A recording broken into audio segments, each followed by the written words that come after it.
Praise the Lord. दोस्तों, आज की हमारी प्रार्थनाओं का विषय है थैंक्स गिविंग, यानी कि धन्यवाद प्रकट करना। और सच ही बात है कि हर एक व्यक्ति को आभार रिसीव करना, धन्यवाद जो है उसको ग्रहण करना सभी को पसंद है। और ईश्वर ने हमें जो कुछ भी दिया है उसके बदले में हमें हर छोटे मोटे उपलब्धियों के लिए हमें ईश्वर को धन्यवाद देते रहना चाहिए। तो आपसे गुजारिश है, इस वीडियो को देखने के बाद लाइक कीजिए, शेयर कीजिए और सब्सक्राइब कीजिए। हम देखते हैं लूक के 17वें अध्याय में 11 से 19वां वचन, जहाँ पर 10 कोढ़ियों को प्रभु यीशु जो है चंगाई देते हैं, लेकिन उनमें से 9 लौट जाते हैं और केवल एक जो है वो फिर से आता है और प्रभु को धन्यवाद देता है। तो जो लोगों को चंगाई मिलने के बाद भी ईश्वर को धन्यवाद नहीं दिया, लेकिन यह एकमात्र कौड़ी फिर से आया और उसने प्रभु को धन्यवाद दिया। तो हम देखते हैं धन्यवाद देने से सामने का व्यक्ति की नज़र में आपका मान जो बढ़ जाता है। एक छोटी सी कहानी एक मछुआरे की है, जहाँ पर एक रईस के पास एक मछुआरा बहुत दिनों के बाद आया जो कैंसर का रोगी था, और मछुआरा अपने साथ बड़ी सी मछली ले आया उपहार स्वरूप। तब रईस उससे बहुत खुश हुआ, क्योंकि वह रईस होते हुए भी अशांति का शिकार था। पर जब उसे एक छोटे से मछुआरे ने एक बड़ी सी मछली उपहार स्वरूप दी तो वह बहुत ही खुश हुआ। तो हम देखते हैं कि उपहार ग्रहण करने से हमारा एक अंदरूनी एक रिश्ता बन जाता है, जिस किसी से हम शेयर करते हैं। हम देखते हैं उत्पत्ति के 4 अध्याय में 1 से 16 वचन, जहाँ पर आदम और हवा की पहली संतान एबल और केन, जिसमें से एबल फसल की पहली उपज प्रभु को भेंट चढ़ाते हैं, जबकि केन जो है सड़े गले और निस्वाद फलों के उपज की भेंट चढ़ाता है, और ईश्वर उससे नाराज़ हो जाते हैं।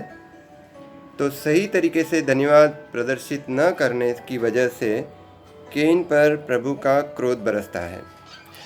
उपहार वो चीज़ है जो सभी को पसंद है, और उसके बदले में प्रकट अगर हम करते हैं हमारा धन्यवाद, तो उससे सामने वाले व्यक्ति को खुशी होती है। हम देखते हैं लूक के 7वें अध्याय में 40वां वचन, जहाँ पर एक व्यभिचारी महिला की कहानी में वह अपना धन्यवाद प्रकट करते हुए प्रभु के चरणों में कीमती तेल से अभिषेक करती है। यह भी एक धन्यवाद प्रकट करने की एक बड़ी मिसाल है। हम देखते हैं लूक के 29वें अध्याय में 3 से 6 वचन, जहाँ पर जकायुस सभी को 4 गुना ज़्यादा पैसे लौटाता है, उन सभी को जिससे भी उसने धोखे से ज़्यादा पैसा कमाया था। सही तरीके से आभार धन्यवाद प्रकट करने से वह लोग बाइबल के प्रतीक बनकर रह गए, जिसकी एक बेमिसाल उदाहरण है ये सारे समाज के लिए।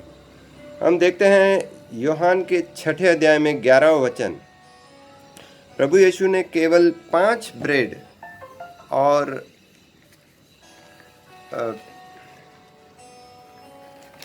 2 मछलियों के सहारे प्रभु यीशु ने जो है 5000 लोगों को ये बांटा, और सभी को पर्याप्त रूप में ग्रहण भी हुआ।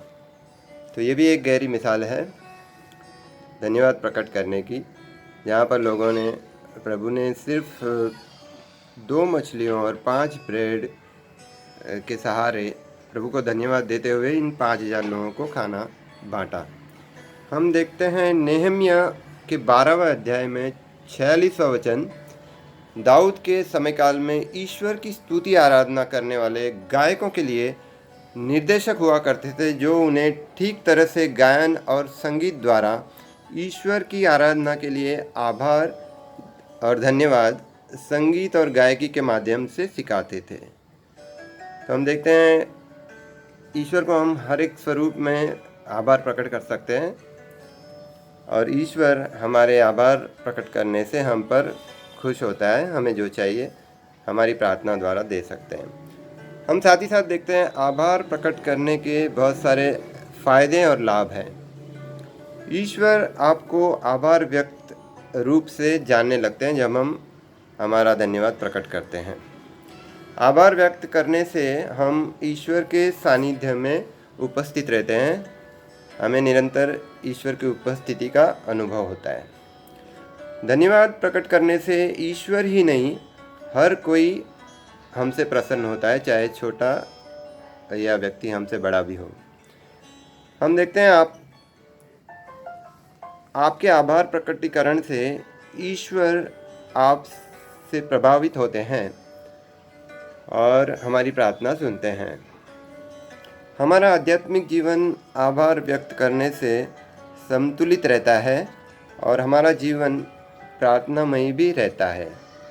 जो व्यक्ति प्रार्थना में और हर छोटी मोटी चीज़ों के लिए आभार प्रकट करता है, ईश्वर उसकी प्रार्थना द्वारा निरंतर उनके हर कार्य में सहभागी है। हम देखते हैं धन्यवाद अगर हमारे अंदर उल्लास जगाता है और हमारा आम जीवन अति साधारण रूप से विशेष हो जाता है। एक छोटा सा आभार हमारे जीवन में कई खुशियाँ ला सकता है और इसी तरह हम सामने वाले व्यक्ति के जहन में हमारा एक व्यक्तित्व बना सकते हैं। हम देखते हैं सेंट फ्रांसिस ऑफ असीसी के जीवन में, जहाँ पर वह भिक्षा मांगकर अपना जो है गुजारा करते थे। उनके साथ उनके शिष्य भी थे और एक दिन ऐसा हुआ कि सुबह से शाम तक भिक्षा मांगने के बावजूद किसी घर से कुछ भी नहीं मिला और आखिर में चौराहे पर एक जगह पर दोनों बैठ गए और उस वक्त भूख के मारे उनके शिष्य की जान जा रही थी। लेकिन संत फ्रांसिस ऑफ असीसी जो है वो उठकर मस्ती में आनंद और उल्लास से नाचने कूदने लगे। जब उनसे पूछा गया बगैर भूख के आप क्यों इतना प्रसन्न हो रहे हो, तो उन्होंने कहा कि भूख और उल्लास का क्या संबंध है आपस में, क्योंकि ईश्वर को हर स्थिति में आभार प्रकट करना चाहिए। हम देखते हैं याकूब की किताब में जब याकूब पर विपत्ति आ पड़ी तो उनकी पत्नी ने उन्हें कोसा कि आप अपने ईश्वर को कोसो कि उन्होंने आपका जो कुछ भी था वो फिर से छीन लिया। तब याकूब ने ईश्वर को कोसा नहीं, लेकिन ईश्वर को धन्यवाद दिया, ये कहते हुए कि मैं अपनी माँ के गर्भ से निर्वस्त्र ही बाहर आया था, जो कुछ भी ईश्वर ने दिया था ईश्वर ने ले लिया, ईश्वर को धन्यवाद। हम देखते हैं पवित्र शास्त्र में एक ऐसी कई मिसालें हैं जिन्होंने अपना सब कुछ गंवा कर भी ईश्वर को आभार प्रकट किया है। इस तरह हमारे जीवन में भी कई बार ऐसे प्रसंग आते हैं जिस वक्त हमें ये एहसास नहीं होता है कि छोटी चीज़ों के लिए भी हमें ईश्वर को धन्यवाद प्रकट करना चाहिए। तो आज की प्रार्थनाओं में इतना ही। आपसे गुजारिश है इस वीडियो को लाइक कीजिए, शेयर कीजिए और सब्सक्राइब कीजिए। धन्यवाद।